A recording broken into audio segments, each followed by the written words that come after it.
Thanks for the time to be able to talk to you about my lead. I'm helping a friend create a graphic novel about the worst year of his life, is how he self-described it. And a little sorry about the title, but not really.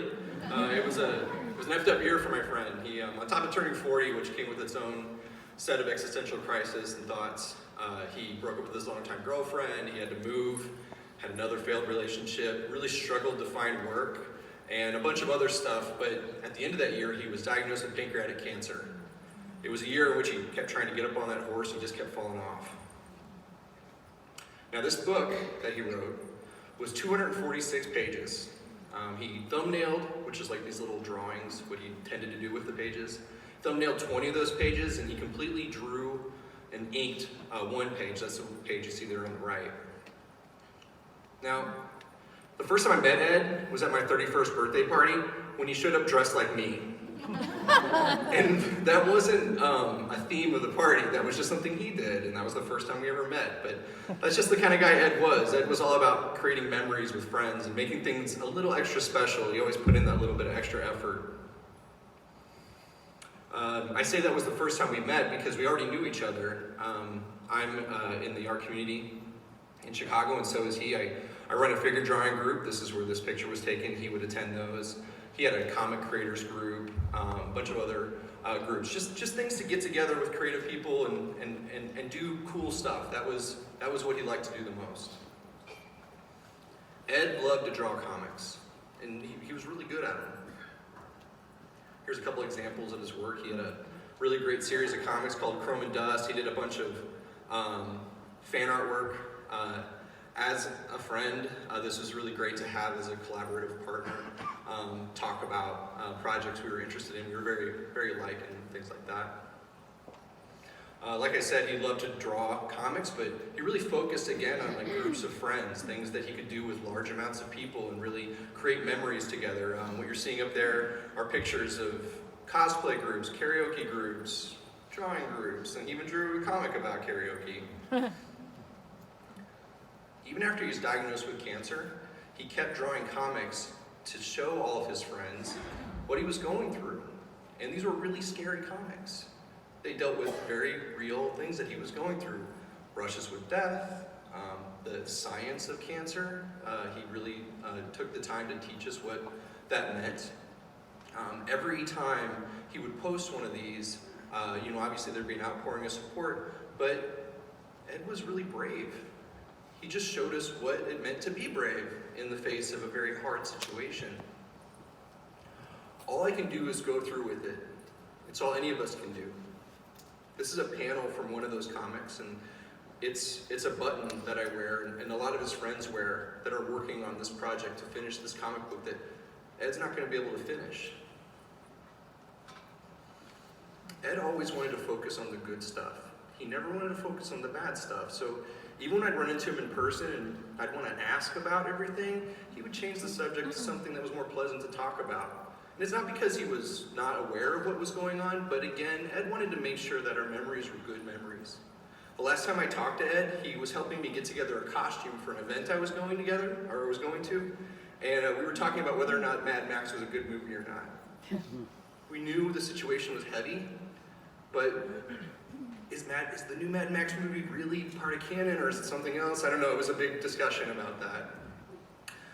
He always had a brave face, and he convinced us that it was going to be okay. So when he died, it kind of came out of nowhere. It was a gut punch.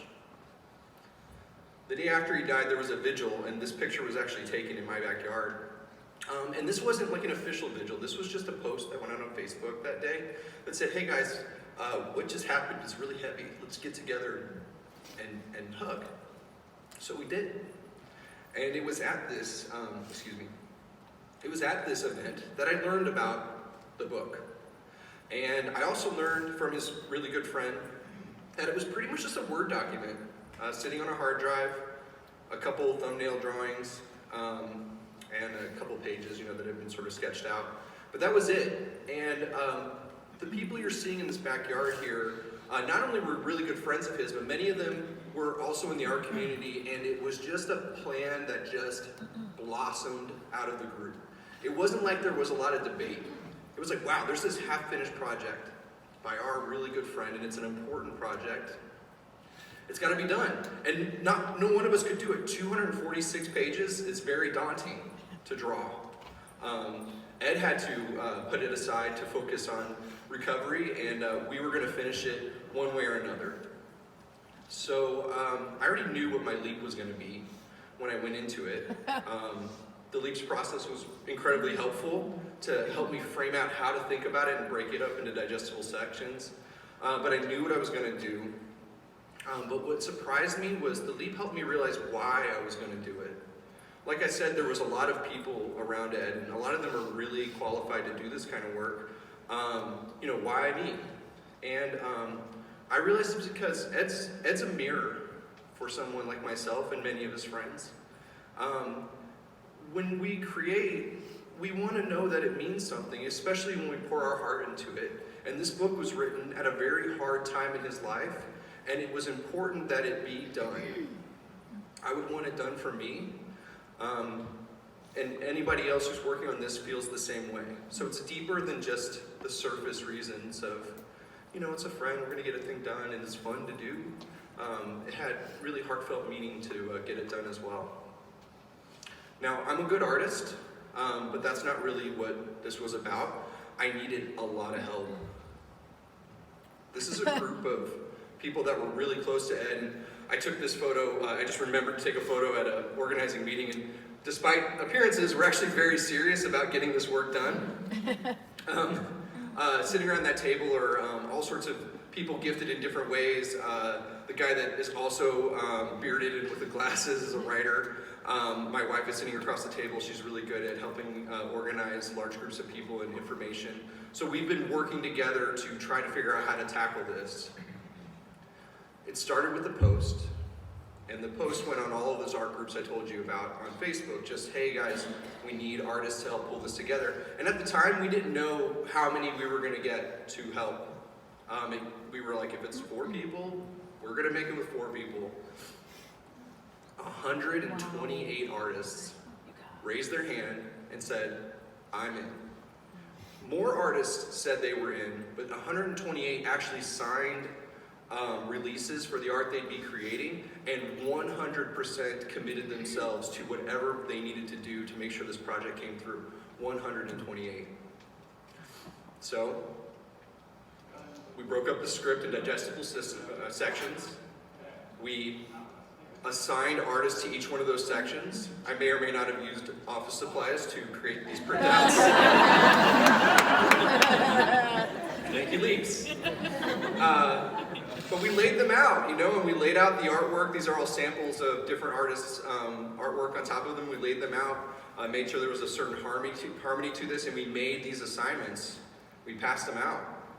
We also had to create artist guidelines. This is a very complex thing, and on the surface it seems, yes, we're going to do this, and then you get into it and you're like, every person in this book is real, every scene is real.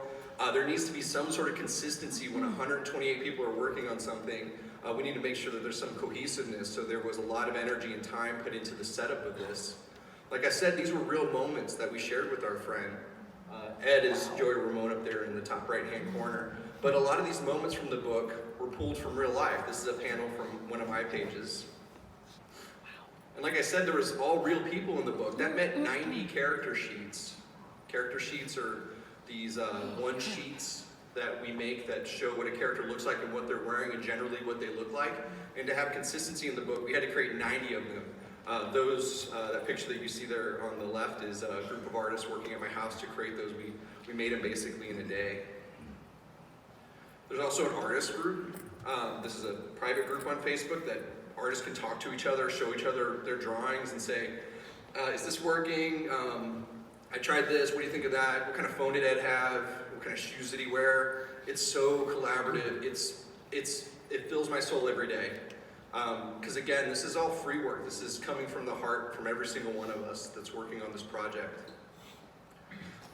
We've had some meetups where we all get together and chat and work on the project together and also share memories. But we still have a lot to do. The end of this month, we will have finished, at the end of February, all the artwork for the book will be done. Wow.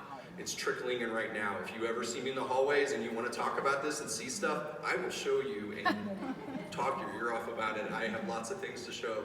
But it's just amazing. Every day, pages get uploaded. We're able to look at them, place them into the book. But we'll collect everything at the end of this month, and then we start going into production, and eventually there'll be a Kickstarter for this. April 5th is our target date to kick that off. We have booths at comic conventions. His story is going to be told, and it's going to be told in a big way. Not only is it going to be just produced for friends to be able to read, but we're actually looking to have it actually published, through a large publisher and go into regular distribution. So we're really, really committed to making this happen. I have just one little extra thing I want to share that I think is kind of special.